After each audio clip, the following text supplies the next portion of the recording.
విశ్వమంతా హరిమయమే అని, ఆయన ఈ సమస్త విశ్వములోని అణువణువులోనూ నిండి ఉన్నాడని వివరించే శ్రీమద్భాగవతము, శ్రీ భాగవత పద్యములు భావార్థముతో సహా.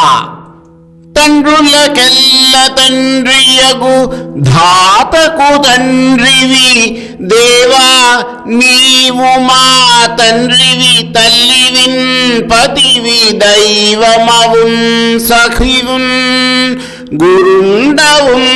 తండ్రులు నీ క్రియన్ ప్రజల ధన్యుల చేసిరే, వేల్పులైన ఓ తండ్రి భవన్ముఖాంబుజము ధన్యతగానరు మా విధంబునన్.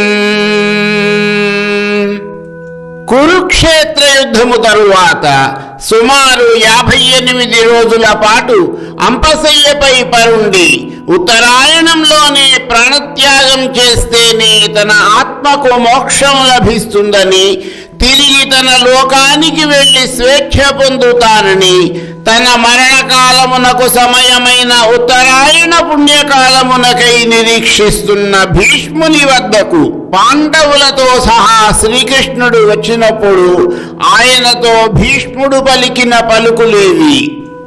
శ్రీకృష్ణ, తండ్రులందరికీ తండ్రి అయిన వాడు విధాత, సృష్టికర్త అయిన బ్రహ్మదేవుడు.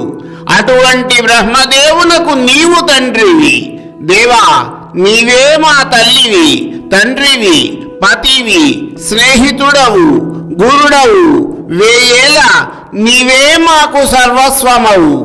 ఏ తండ్రులైనా కూడా నీలాగా ప్రజలను ఇంతగా ఆదరించారా? దేవతలైనా కూడా మాలాగా నిత్యము నీ ముఖారవిందమును దర్శించి ధన్యులు అయ్యే భాగ్యమును పొందలేరు కదా తండ్రి. పరమాత్మ స్వరూపుడైన శ్రీకృష్ణునిలో సర్వస్వమును చూడగలిగాడు కాబట్టి భీష్ముడు విష్ణు సహస్రనామమును జపిస్తూ మాఘమాసంలోని శుక్లపక్షంలో ఏకాదశి రోజున తిరిగి రాని అనంతలోకములకు వెళ్ళి మోక్షమును పొందాడు. హరిమయము విశ్వమంతయు హరి విశ్వమయుండు, సంశయము పని లేదు ఆ హరిమయముగాని ద్రవ్యము పరమాణు లేదు. వంశపావన వింటే. శాపగ్రస్తుడైన శ్రీ పరీక్షిత్ మహారాజు కోరికపై ఆయనకు వ్యాస విరచితమైన శ్రీమద్భాగవతమును వివరిస్తున్న శ్రీ సుఖ మహర్షి ఈ విధముగా వివరించారు. రాజా, ఈ ప్రపంచమంతా కూడా విష్ణుమయమే. సమస్త విశ్వములోని అణువణువు ఆయనతో నిండి ఉన్నది. శ్రీహరి ప్రపంచమంతటా వ్యాపించి ఉన్నాడు. ఈ విషయములో ఎటువంటి సందేహము లేదు. విష్ణు శక్తి లేని పదార్థము కాని, స్థలము కాని ఈ సమస్త విశ్వములో లేనే లేదు.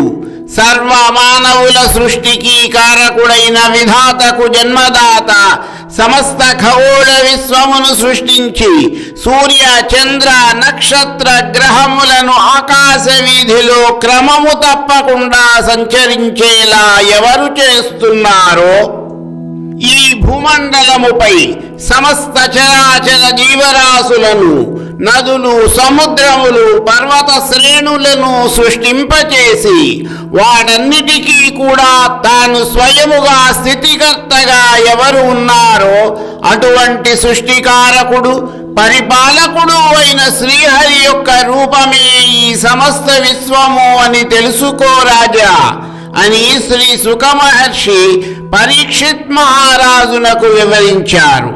మరికొన్ని పద్యములు, వాటి భావార్థములు నా తదుపరి వీడియోలో